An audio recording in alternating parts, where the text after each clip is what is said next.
Viernes pasado se reunió el Consejo General del INE y se esperaba que tomase una decisión, eh, aprobase un informe de la unidad de fiscalización del propio instituto respecto del posible rebase en el tope de gastos de campaña de los candidatos en el estado de Coahuila. Sin embargo, esa decisión se pospuso, se volverá a discutir el tema hoy lunes. Y para hablar de esto tengo en la línea telefónica, se lo agradezco mucho, a Lorenzo Córdoba, el presidente consejero del Instituto Nacional Electoral. ¿Cómo estás, Lorenzo?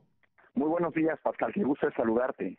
Oye, me da un poco la impresión, y por eso queríamos hablar contigo, que en todos estos criterios de fiscalización que han estado saliendo por parte de la Comisión de Fiscalización del propio INE y ahora en sesión del Consejo General, pues es una toma de decisiones sobre la marcha que a lo mejor, y en ese sentido va la pregunta, pues tenía que ser criterios que desde antes de la elección estuviesen claros, ¿no te parece? Sin duda, y la gran mayoría de los criterios, es decir, prácticamente todos, me atrevo a decir, estaban tomados desde antes. Ujú. Los criterios que se han movido o que se ha decidido cambiar, esa es la propuesta de la Comisión de Fiscalización, realmente son marginales. Mira, el proceso de fiscalización es un proceso digamos, gradual en términos de su evolución y que en cada ejercicio de fiscalización encuentra una oportunidad de mejora. Cada fiscalización es más y más exhaustiva. Te pongo un ejemplo. En las elecciones en la fiscalización de las elecciones de este año, de las 4 elecciones, el número de la capacidad de recabar testigos de gasto, como los llamamos, es decir, evidencia empírica en el campo del gasto realizado por los partidos y sus candidatos en las campañas, se incrementó de manera muy importante. Por ejemplo, el año pasado, en las 14 elecciones que se llevaron a cabo, locales, se detectaron alrededor de 30,000 testigos de gasto. Bueno, para estas elecciones se detectaron cerca de 80,000. Entonces, estamos cada vez, se va mejorando, digamos, la capacidad fiscalizadora. Y esto impone que muchas circunstancias no presentadas antes se vayan detectando y dilemas nuevos se vayan presentando, y estos son los que hay que resolver.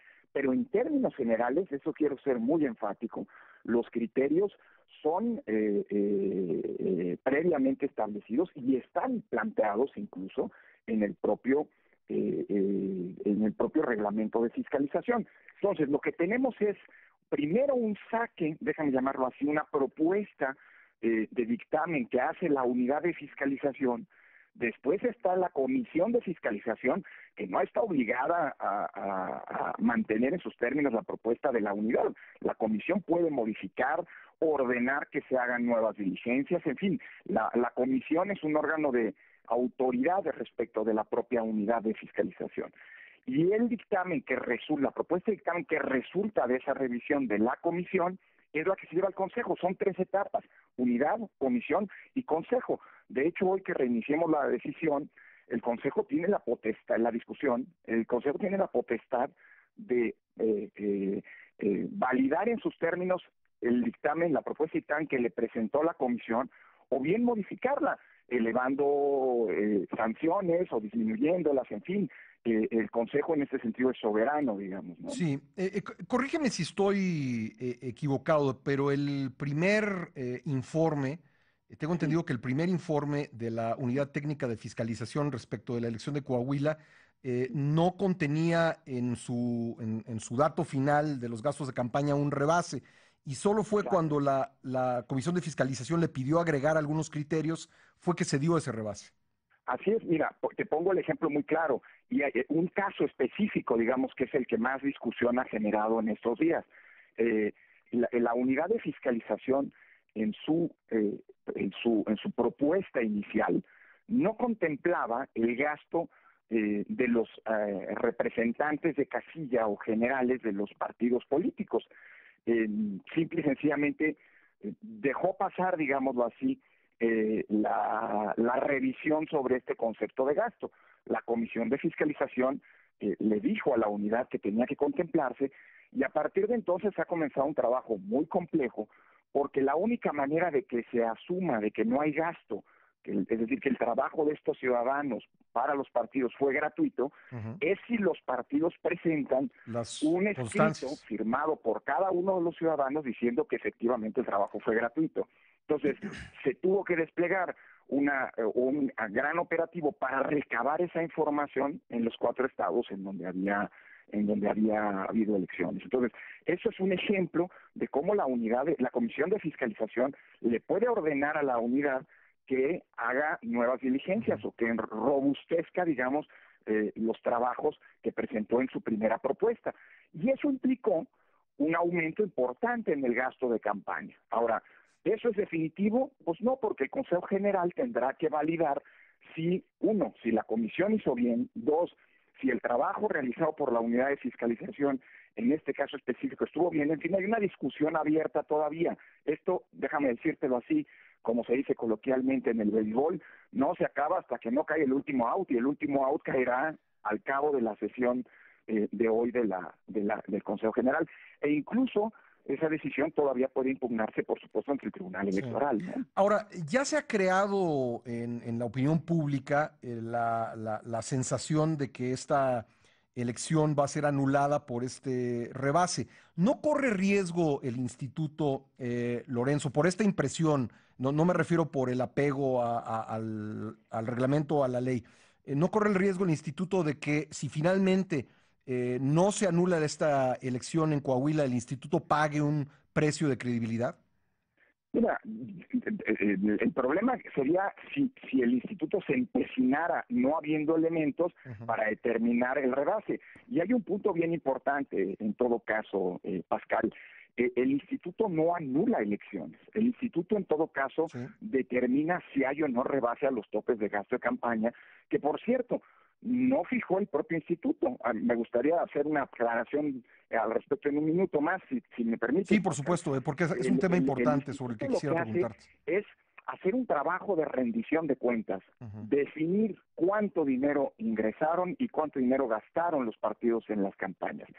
Si hay o no rebase, pues es una consecuencia de ese trabajo, de esa revisión, pero mal haríamos si nosotros nos fijáramos una conclusión como punto de partida, es decir, si dijéramos, aquí vamos a ver cómo le hacemos, pero hay rebase, o al revés, aquí vamos a ver cómo le hacemos, pero no vamos a determinar un rebase en los topes. Así que, digamos, el trabajo tiene que ser lo más objetivo y lo más, digamos, lo más centrado en las cifras y no en los resultados que las cifras puedan arrojar. Y luego serán los tribunales, eso sí, los que van a definir si hay o no nulidades. Nosotros cuando terminemos el trabajo de este dictamen, repito que por supuesto puede ser impugnado ante el tribunal, le vamos a notificar el contenido del mismo a los tribunales, en primera instancia a los locales que están calificando las elecciones del 4 de junio pasado, pero también a las salas superior y regionales del Tribunal Electoral del Poder Judicial de la Federación, porque ellos serán seguramente, en última instancia, los que conocerán de la calificación de las elecciones, y son ellos los que tienen que considerar y ponderar si en un eventual rebase de topes de gasto es causal o no de nulidad. Pero eso le toca ya a los tribunales. Oye, ahora, si me permites, Pascal, me gustaría hacer un énfasis en el tema que decía de los topes. Mira, los topes de gasto, no los de campaña, no los fija el INE. Los fijan los OPLES, las autoridades electorales de cada estado, pero tampoco de manera discrecional, sino que a partir de una fórmula de cálculo que está establecida en la ley. Es decir, son al final del día los propios legisladores, las fuerzas políticas representadas en los congresos locales, los que en cada entidad han definido el tope de gasto. Y en algunos casos, como en el Estado de México, y eso fue objeto de polémica, lo recordarás hace varios meses, fijaron un tope de gasto altísimo, estratosférico, para decirlo de alguna manera, altísimo, muy similar, por cierto, al que va a ser el próximo año el tope de gasto presidencial que en su momento el INE, a partir de lo que dice la Ley General de Instituciones y procesos electorales y la Ley de Partidos Políticos, establece. Esto es, para ponértelo en cifras, nosotros estimamos, todavía esto se puede mover porque no son las cifras finales, pero nosotros estimamos que el tope de gasto de campaña presidencial en 2018 rondará los 427 millones de pesos. Y el tope de gasto de campaña que se fijó para la elección de gobernador del Estado de México fueron 285 millones Sí, de ahí pesos. hay algo que no checa, ¿no? Oye, déjame preguntarte esto, Lorenzo, porque fue altísimo, como dices, el del Estado de México. En el caso de Coahuila, perdóname, Pascal, y en el caso de Coahuila es bajísimo. 19.2, de Nayarit siendo un estado más grande, ¿no? Sí. ¿No valdría la pena homologar esto a nivel nacional para todas las elecciones de gobernador? Totalmente, hay que encontrar criterios generales. Sí. Claro, no le toca al INE de entrada hacerlo, porque, repito, esa es una potestad que se dejó en cada legislación, a cada legislador. Mira, la desproporción es tal, déjame hacerte esta comparación, que si comparamos, insisto, proporcionalmente hablando, a partir del número de ciudadanos involucrados en cada una de las elecciones, si comparamos el tope de gasto de campaña del Estado de México con el presidencial de 2018, el primero, el del Estado de México, es proporcionalmente 5 veces mayor que el presidencial. No, pues por cada 5 pesos que van a costar, digamos, distribuido por el número de electores involucrados, las campañas presidenciales como máximo en el Estado de México costaron 25 pesos. Sí. Y en el caso de Coahuila ocurre exactamente lo contrario. Insisto, comparativamente con Nayarit, que también tuvo elecciones de gobernador este año, el tope de gastos en Coahuila es más de 1 millón de pesos menos que el de Nayarit. Es decir, en Coahuila fueron 19.2 millones y en Nayarit más de 20 millones. Siendo que Coahuila tiene un padrón electoral 2 veces y media más grande que el de Nayarit. Si el mismo criterio de Nayarit se hubiera aplicado en Coahuila el tope de gasto de campaña habría sido de 50 millones y no de 19. Y no estaríamos hablando quizá de rebase. No estaríamos eventualmente hablando de rebases, pero insisto, eso no le toca al INE juzgarlo. Ese es un problema de los legisladores locales. Si hicieron bien o mal estos cálculos, no es un asunto que le compete al INE definir. Lo que sí es que el INE tiene que revisar puntualmente, sin mirar en las consecuencias, a cuánto ascendió con la mayor objetividad posible los ingresos, pero sobre todo los gastos de los partidos.